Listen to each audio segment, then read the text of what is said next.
Hello out there. If you know who I am, I'm sorry. And if you don't know who I am, then stick around, you'll be sorry soon enough.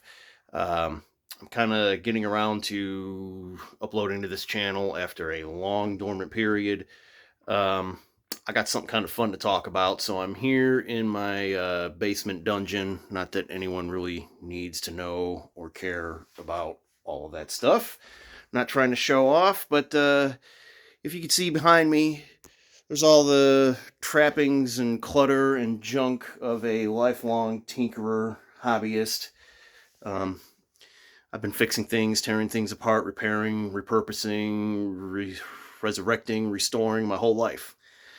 And finally discovered something that's just beyond explanation. It's kind of awesome. So anyway, I'll get my ugly and get right to it. So, I have a classic car, and I'm trying to find a kind of a rare head unit for it that came from the factory for an option. And periodically, I search for, go on to eBay and whatnot, and just see if that head unit will turn up. And somehow, I saw this.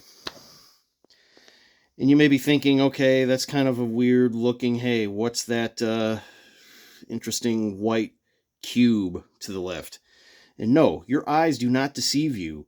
That is a screen, but not just any screen.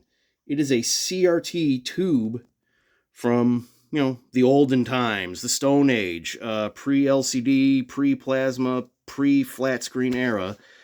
That is a tiny 1.5-inch CRT tube jammed into a stereo head unit, which was made, bear with me now, in 1983.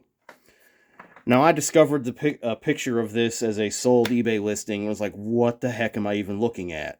So I did some research trying to find more information, and nothing. There is nothing online about these, except a couple vague references of people digging these things up and going, hey, does anybody know? Has anybody ever seen one of these? And the answers are usually no, what the heck?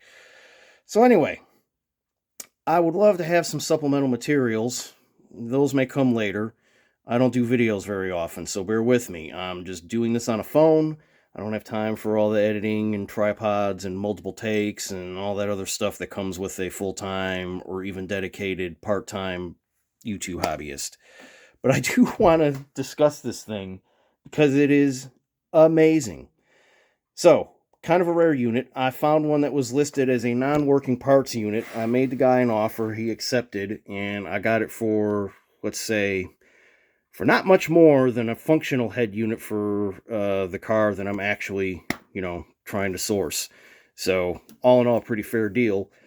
Took the risk, and yeah, it showed up with the factory harness that originally shipped with it. And we've got 3 power leads, and I'll come into that in a moment, because this is actually kind of fun, what these end up doing. But yeah, so this is the American Audio ET9000-TV head unit. Sold in 1983, or I should say made in late 1983. Sold probably, thereafter, 1984. And there's some interesting history to this head unit, and you guys will have to bear with me because my workbench here is kind of a mess. So manufactured by a brand I never heard of, or I should say a subcontractor, Daiei, not sure how you would pronounce that, Electric Company Limited in Japan. Now, this comes into a bit of research I had to do, some internet spelunking, if you will. I tried to find a user manual, number one, to verify which of these antenna leads is for the TV and which is for radio, and just anything else that was worth knowing about this unit. Like I said, there's nothing out there about this American Audio manufacturer. They're still around. This company, American Audio, still makes audio gear, DJ gear, recording gear, turntables even. I remember having a American Audio turntable from the mid-2000s for a time. But yeah, as far as this particular device goes, nothing out there. But using this FCC ID, which you can go to the FCC website, look up the manufacturer codes and product codes, and I'll tell you, if anyone's hearing me say that and thinking go ahead and look at this, there's not much that comes up. But checking the results that do come up, turns out that this company, Daiei, however you want to say it, also made this same unit for a couple other resellers. So Mustang, which is kind of a laughable, kind of a discount name that I guess that was around in the early 80s. And then in other parts of the world had a brand called YOKO. So this same unit can be found rebranded from other vendors. And apparently they're all the same, near as I can tell, except it seems like a few of them, when you look on the box, they call out a feature where, related to the screen, you can get it to zoom in. This one does not. It did something else. Again, I'll come into that later. So anyway, if anyone's trying to track these down, there's some additional leads for you. But anyway, let's talk about what we got. So you have your standard 80s era Dolby cassette deck. Basic playback controls, rewind, fast forward, direction. You've got, of course, an eject button here, some function indicator LEDs, which would have been high-tech in 1983, multicolor LEDs at that.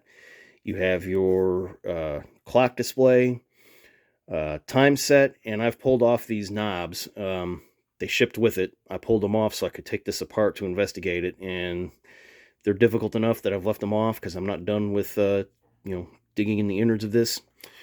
But you've got your Dolby noise reduction feature on and off, stereo mono select, radio or clock function, which isn't doing anything at the moment because I don't have this unit powered on.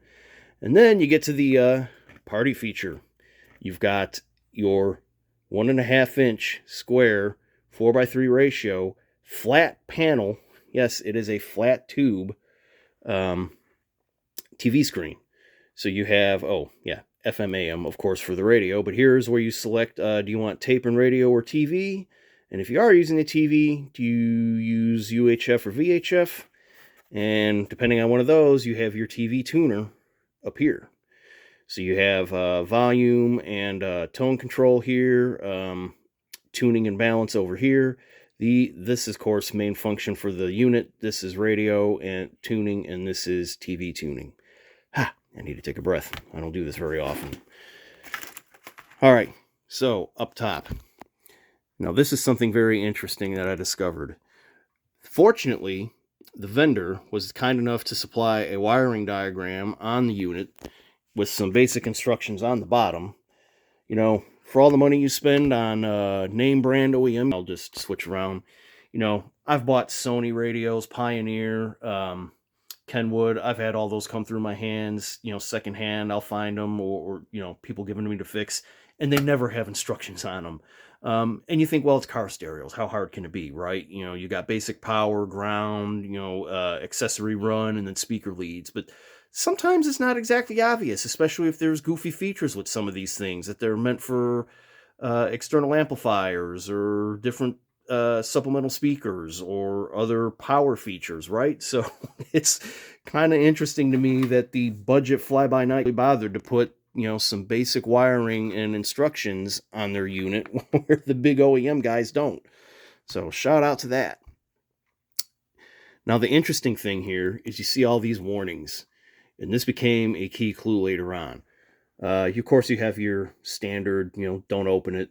Well, we're 40 some years after this thing was made, so oh well, there is no warranty.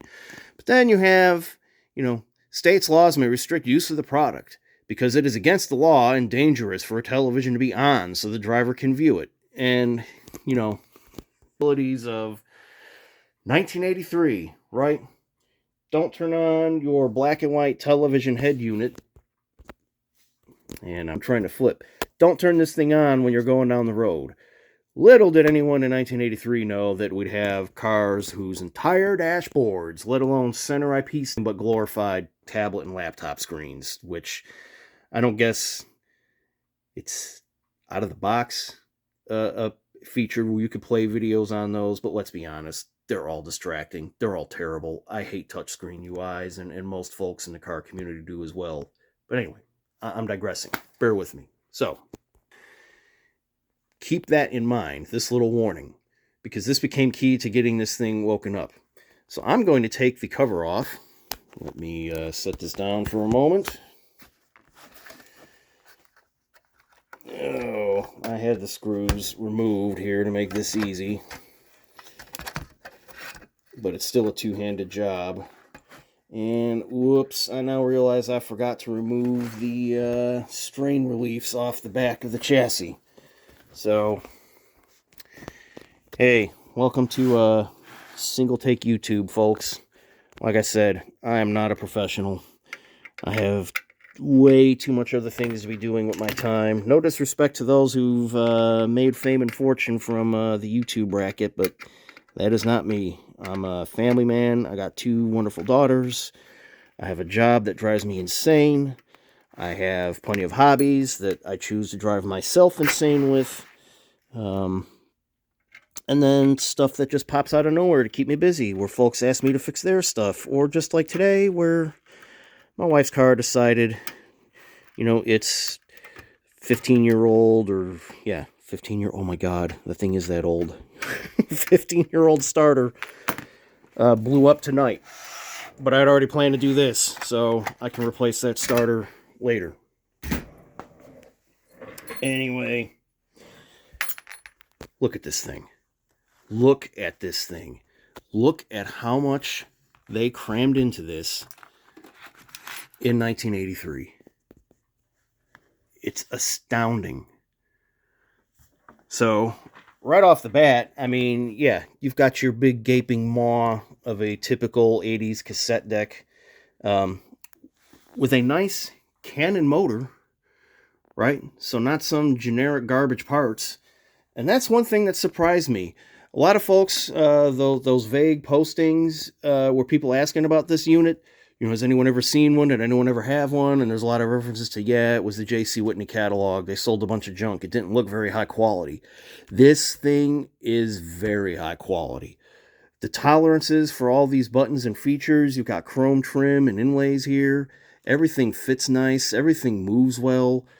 These little knobs here for your screen adjustments all fit and turn well. These potentiometers are fluid and move well. I mean, look at this tuner. Look at how well that, I mean, it's silent, fluid, and this thing is 45 years old. And check that cam out, how they offset the drive shafts and then use just a little slip disc clutch to move between them.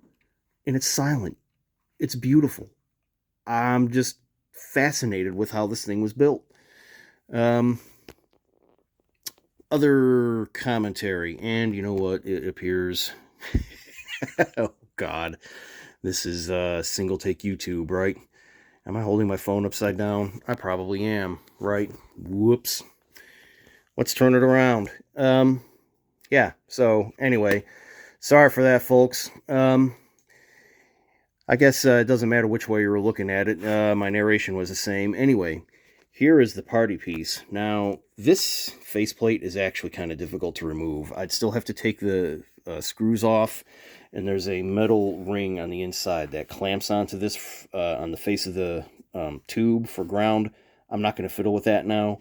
Trust me when I say that this tube is completely flat, completely square, which it's small enough to get away with that, right? You think about your typical TVs, in order to be large, they had to magnify, you know, the roundness inherent with a standard TV was just kind of the price of making it big.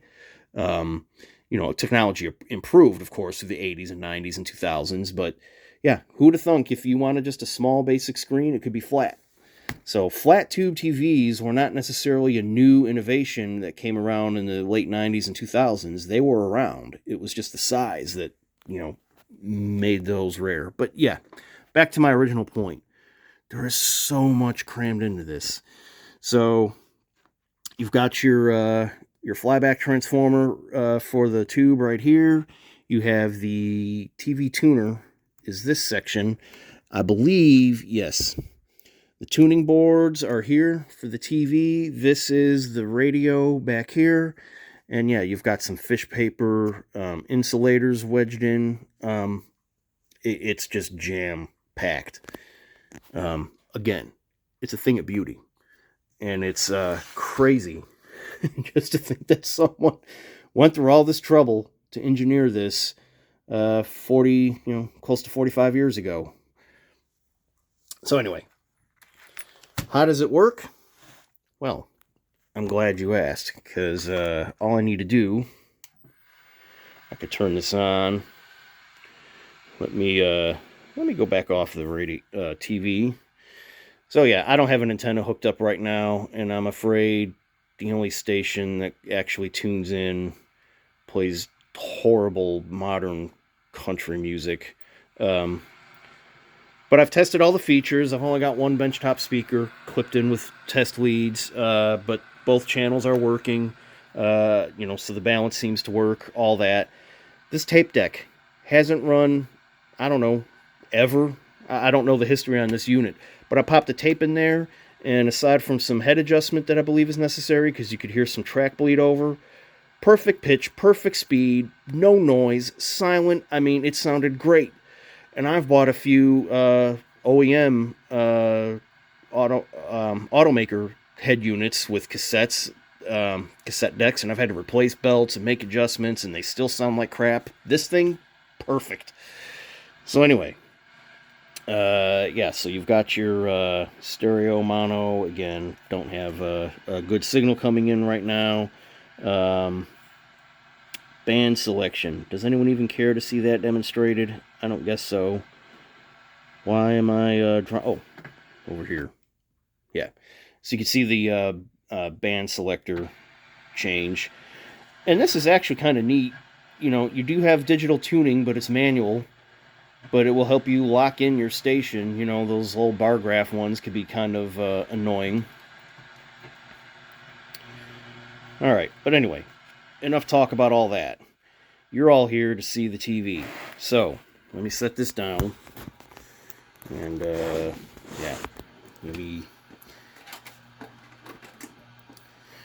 let me demonstrate the one feature that even blows my mind further than the rest of this. Like, it's bad enough, cool enough that they put a TV on a car stereo, but the fact that they went one step further and did this.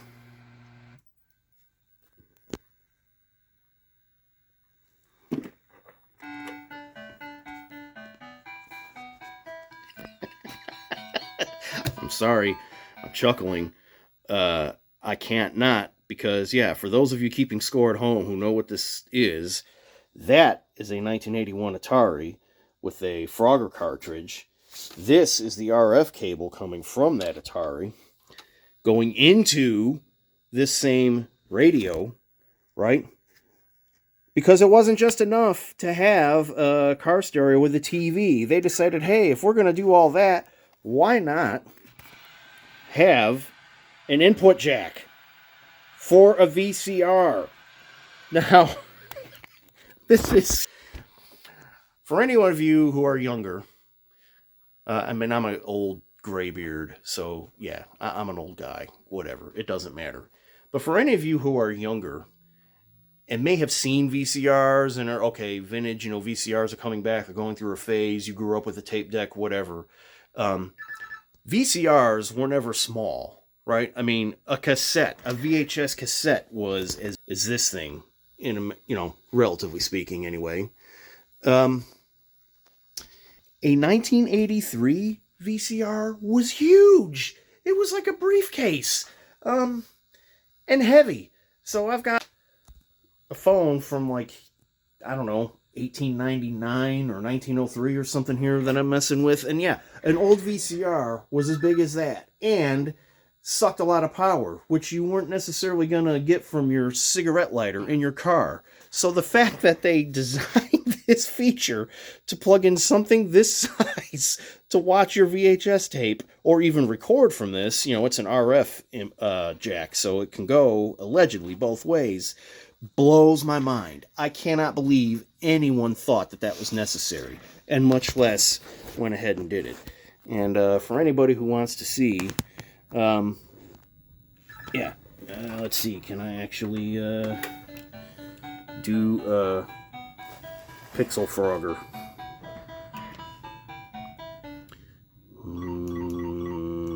You know, and the thing about this screen is it is actually incredibly sharp. It is so astoundingly clear for its size. It's really a thing of beauty. Now, I know what a lot of you are thinking. Why? It's so small as to be useless. But bear with me for a second. Oh, yeah, I just died. And let's see if can I get one more. There's oops, I was too eager. Miss Frogger was sitting there, and I was yeah, too eager for that date. Story of my life. I always get burned. Oh, what the shoot! All right, turtles. I couldn't tell that they were going under. One more attempt here. Can I? Oh, hey, I got her that time. Yay! There is hope for my love life after all. Oh, damn it. All right, well. Anyway, you guys get the gist. Oh! Yep, I kicked the console when I set the thing down, so... There we go. Alright, where was I? Oh. So... Size of that screen. You have these little notches here on the side of the face, and when this model was sold, it actually included a clip-on magnifying lens that apparently increased this viewable size from 1.5 to somewhere around 2, maybe 2.5. I can't remember what the box said from the pictures I've seen. Now, obviously, I did not get this with that clip. You know, it's been lost. No surprise. And to be honest, it looked really kind of silly. I've seen a picture of one new in the box, and then they put the, the magnifier on, and it looks kind of ridiculous. But I was able to go to Walmart and get me a magnifier that I believe, I mean, it's almost, if I didn't know better, I'd almost say this is exactly what they used back in the 80s. So, yeah, I might just chop this off or extract the lens, 3D printer bezel. But, I mean, yeah. I mean, look at that. Now, obviously, I'm playing with viewing angles with my phone and the magnifier, but it's passable for sure. If you situate it just properly, I mean, that is a serviceable screen. So, who'd have thunk it? Now, last thing I want to cover right here is back to that the warnings that were on the case. So, you know, it's illegal to have it, you know, playing the screen while you're going down the road, blah, blah, blah. I think we can all agree that that was a sensible proposition. Well, the company took it so seriously, and I kind of fought trying to get this thing going. You know, I rigged up my own bench supply here, and then, yeah, the graph says, okay, you got 3 power inputs. You know, your standard accessory is labeled. Your accessory line, I believe, is the red one there that's called out. And then you've got yellow and brown. Now, not knowing anything about this, I naively assumed, like, okay, it's got a TV. So one of those might be powering the TV, one is for the radio, and one is for, I don't know, some other circuit. It just, you know, it didn't really call it out. Most car stereos have one. I have seen some with 2. And like I said, this one, okay, it's got a TV in it. That must be what the third one is for. So what? Now, the back side of the fuse holder was missing, but no problem. I just rigged a jumper, connected it. When I had all 3 of these connected, everything worked except the TV. Okay. You win some, you lose some. I bought the used unit. It was sold as not tested, not working. You know, it's a roll of the dice. And yeah, okay, you know, that's the TV doesn't work. Boo-hoo.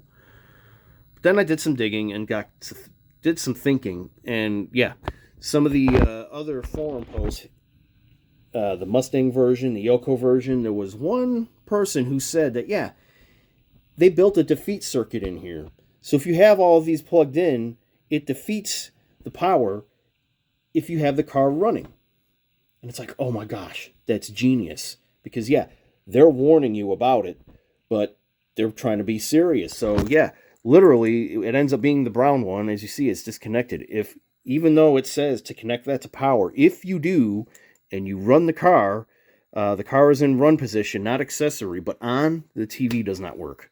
So I thought that was actually kind of clever on their part. And by the way, as I mentioned, the other brands, the Yoko that was sold of this unit, do not have these stickers on there. So I guess the Germans or the French or whoever were buying them over in Europe, you know, they're already smarter than the average American. That they know better. They didn't have to be told.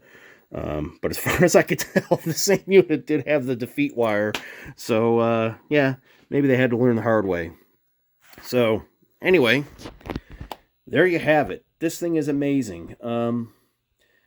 I basically, if I'm going to go and install this in my car, I might. Part of me, I have some ideas. I'm thinking how cool it would be URF through a single shared jack that I could probably get a digital player and an RF modulator, get some downloaded MTV videos as my, you know, going down the road soundtrack. And yeah, I mean, oh, it's a black and white screen. It sucks. It's not color. Well, you know, that AHA video everyone loves was black and white. So what else do you need, right?